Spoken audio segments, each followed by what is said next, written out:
DJ Pro FX transition tutorial. I'm DJ Spiegel Spin, and in this video I'm going to show you how to do very smooth transitions by using effects in the DJ Pro AI app for the iPad. Last video I made, I showed you guys how to do transitions with using only the samples, and in this video I'm going to show you how to use some of the effects as transitions. So we're not going to need the beat match, we're not going to need to have two songs in the same genre, they're not going to have to be around the same BPM. This is a great transition to have in your box of transitions that you do to get you out of a jam, or if you want to do a transition from one genre to another, or if you want to do a large BPM drop or a large BPM increase.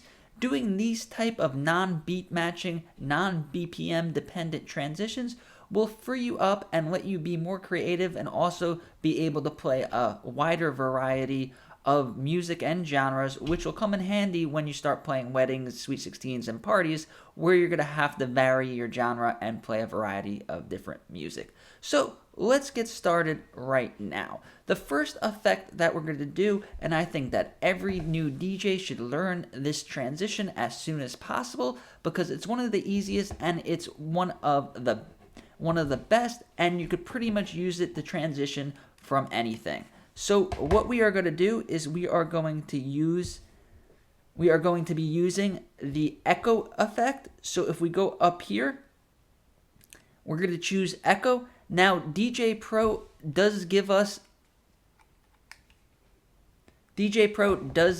a lot of different effects, and they gave us, with the update, they gave us some new echo out effects and all of these really cool effects, but I still find myself doing this transition with the regular echo, so that's how I'm going to teach you guys.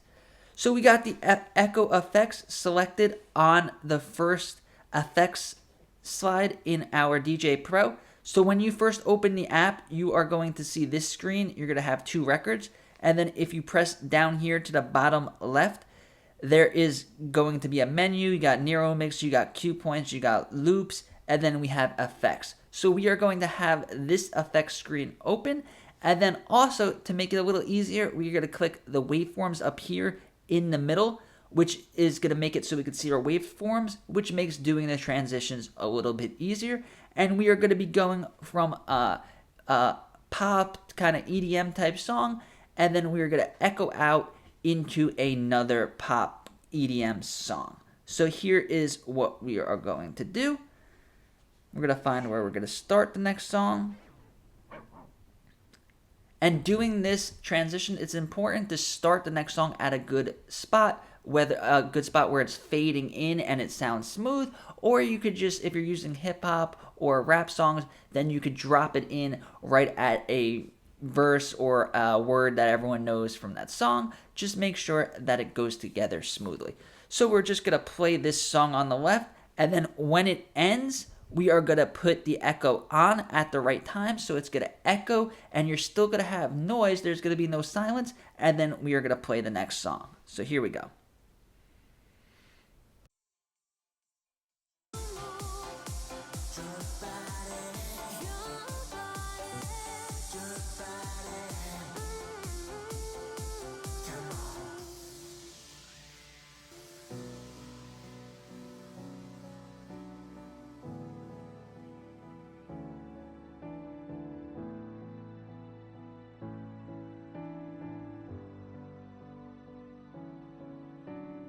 So we used, at the end of this song, you see how there is this kind of filter. You could see how it makes a cone. That means that it's going to be a filter kind of whooshing sound. And then we use the echo to kind of add to that. And then the echo echoed the filter sound. And then it gave us time to transition into the next song. And now this will also work if you're completely switching genres. So here we go. We're going to do the same thing, but we're going to be switching genres.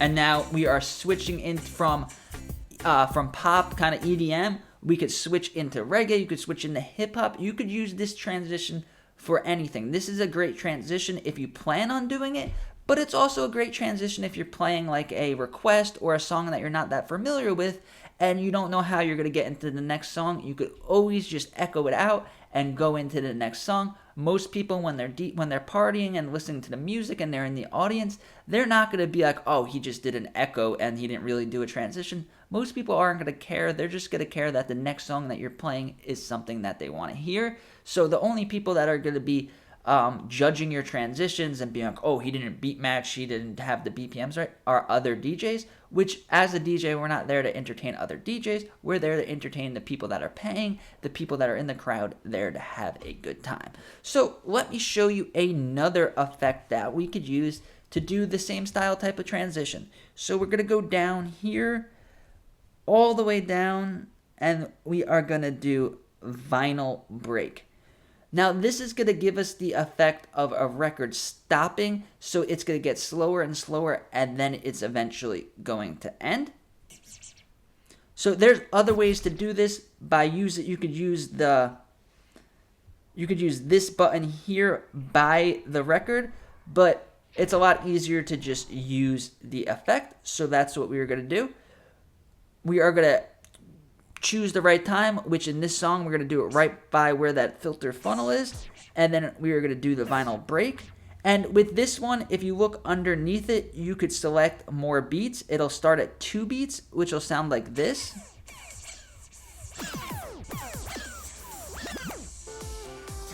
Which doesn't really give us that much time to do a transition, so I think we should do it at about 8 beats, so it's going to sound a little bit like this.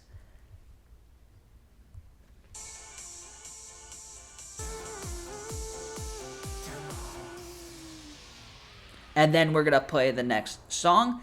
And just remember that this is the type of an effect that it'll turn off the sound. So if you try to go play something else while the song's playing after you use this effect, you won't get any sound coming out. And if you're on a different screen, you won't know why you're not getting another sound, but it's simply because you have this effect on, and this is the type of effect that ends the song, and at the end of it, there is silence. So just keep that in mind if you plan on using this effect.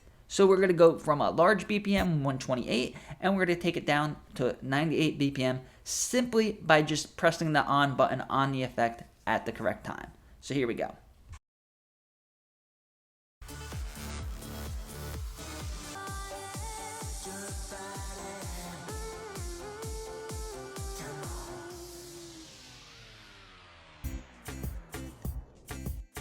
And that is one of my favorite ways to drop from higher BPM to lower BPM. It's just as simply as choosing the effect, putting it on, and playing it at the right time. And if you want to spice it up a little bit, what you could do is turn the song that you plan on playing next, have it on, and hold your finger on it so it doesn't play. And instead of just playing the song, you could do a couple baby scratches before, and then drop it just like this.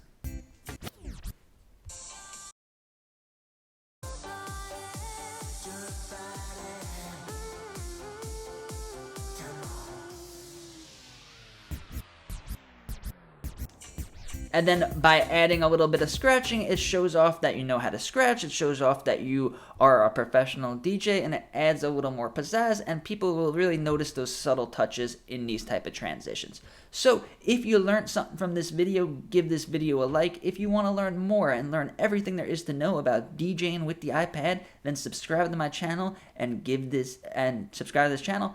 Also, let me know in the comments if you have any specific questions. I try to get back to all the questions as soon as possible. And thank you guys.